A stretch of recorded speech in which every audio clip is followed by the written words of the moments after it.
2025 भर्तियों का वर्ष आज ही सुनिश्चित करें अपना सिलेक्शन और डाउनलोड करें तैयारी कर लो ऐप। नमस्कार, आप देख रहे हैं एजुकेशन नगरी और मैं हूं ललित वर्मा। आज हम बात करेंगे प्रदेश के 40 लाख युवाओं की, क्योंकि यह खबर आपके लिए बहुत ज्यादा जरूरी है।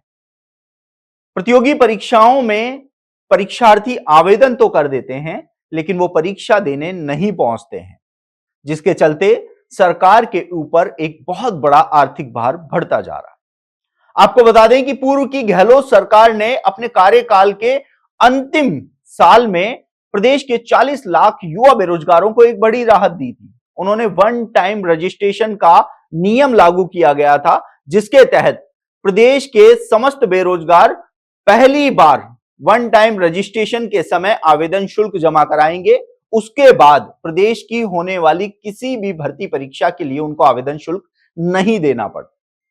लेकिन अब ये जो राहत थी वो सरकार के लिए मुसीबत बनती जा रही है।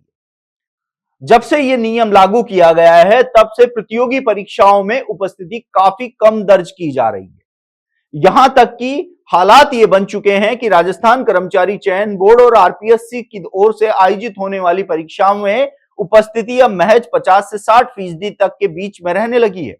इसके साथ ही कुछ ऐसी भर्ती परीक्षाएं हैं जिनमें उपस्थिति 30 से 40% तक ही रह पा रही है, जिसका ताजा उदाहरण राजस्थान लोक सेवा आयोग की ओर से पिछले दिनों आयोजित हुई भर्ती परीक्षा में उपस्थिति महज 36% दर्ज की गई। ऐसे में अब अनुपस्थित रहने वाले परीक्षार्थियों की संख्या ज्यादा रहने लगी है, जो सरकार के ऊपर एक बड़ा आर्थिक भार है। अब इस आर्थिक भार की हम बात कर लेते हैं। दोनों ही परीक्षा एजेंसी, चाहे वो राजस्थान कर्मचारी चयन बोर्ड हो या आरपीएससी, उनकी ओर से जब भर्ती परीक्षा का आयोजन करवाया जाता है तो प्रति कैंडिडेट लगभग 600 रुपए का आर्थिक भार उन पर आ रहा है।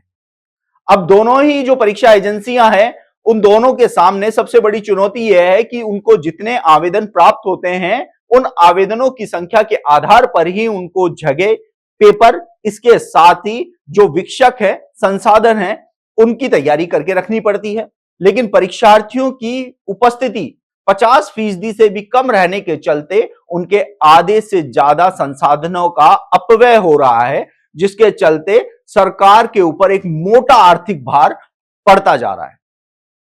जब भजनलाल सरकार सत्ता में आई तो दोनों ही परीक्षा एजेंसियों की ओर से सरकार के सामने यह बात रखी गई कि इस वन टाइम रजिस्ट्रेशन की वजह से परीक्षा एजेंसियों को किन मुसीबतों का सामना करना पड़ रहा है, ये पीड़ा है वो सरकार को बताई गई, जिसके बाद सरकार ने इस वन टाइम रजिस्ट्रेशन को बदलने का फैसला लिया।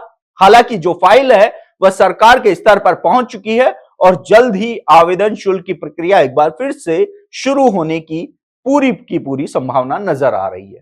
हालांकि आवेदन शुल्क को अगर प्रारंभिक तौर पर देखा जाए तो 200 से 300 रुपए के बीच में रखने पर ही विचार किया जा रहा है और इसी पर मोहर लगने की पूरी संभावना है।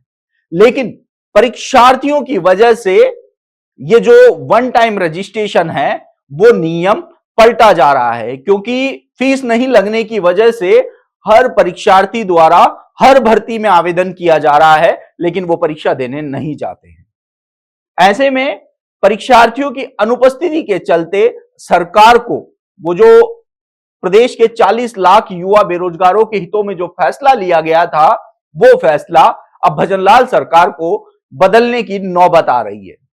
ऐसे में आने वाले समय में अब देखना होगा कि सरकार की ओर से परीक्षा शुल्क को लेकर कब फैसला लिया जाता है। लेकिन यह साफ है कि वो परीक्षार्थी जो हर परीक्षा में बिना देखे, बिना सोचे समझे आवेदन कर देते थे, उनकी वजह से जो जरूरतमंद परीक्षार्थी हैं उनका एक भारी नुकसान होना अब तय है। आप देखते रहिए एजुकेशन नगरी, मैं हूं ललित वर्मा।